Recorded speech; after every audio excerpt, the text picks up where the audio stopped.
fears that the final week of the Super 8 series of the All-Ireland Football Championship would become irrelevant have proven unfounded in Tyrone and Donegal, who will line up for a winner-takes-all clash in Ballybofey on August 5. The permutations are simple. Tyrone need at least a draw, with their superior scoring difference putting them in pole position for second place, and a spot in the All-Ireland semi-finals, in their group behind Dublin. Lose and Donegal claim it. Tickets have been on sale since the end of last week, and it would seem a virtual certainty that Páirc Macamhail will be filled to capacity. Donegal also have the psychological edge of having the game on their patch, a ground they have not been beaten at in the League or Championship since March 13, 2010 when Down won a National League match. They beat Tyrone there in two bad-tempered championship clashes in 2013 and 2015.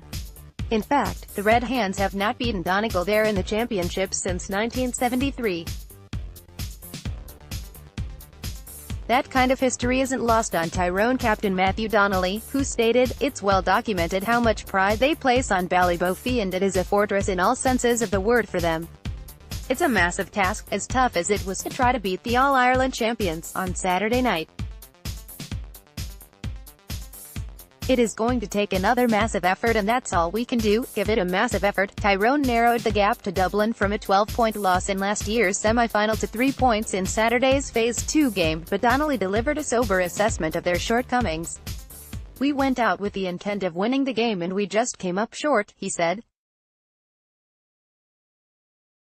"A lot of our skill execution let us down, and that is the most disappointing thing. We are still in the hunt and we are going to Ballybofey.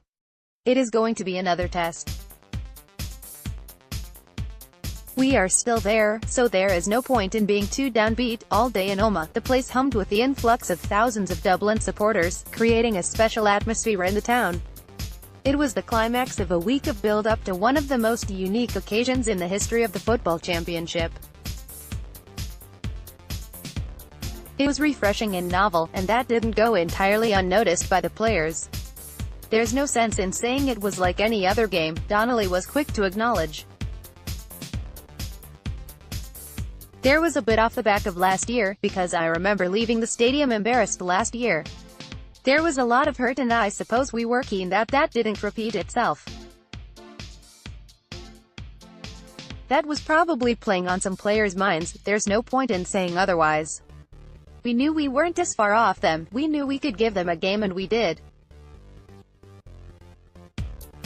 But we are not in the business of moral victories." Still, Tyrone will have been encouraged. They now know they have what it takes to look the champions in the eye and survive the traditional final quarter onslaught inflicted by Dublin on opposition teams.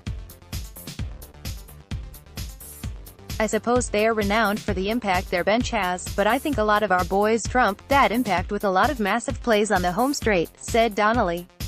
"You expend a huge amount of energy playing that way for 70 minutes, so you need that impact off the bench, and we had it. We are going to need it the next day too," he added. "It's a bit of a contrast in terms of how you felt when you played against them last year. We have full belief in our squad and in ourselves, and we knew we weren't as bad as last year. We will go back on Tuesday night, the same as we have every Tuesday night, and look at things that maybe let us down in our skill execution, and we will look to rectify that the next day out." Belfast Telegraph.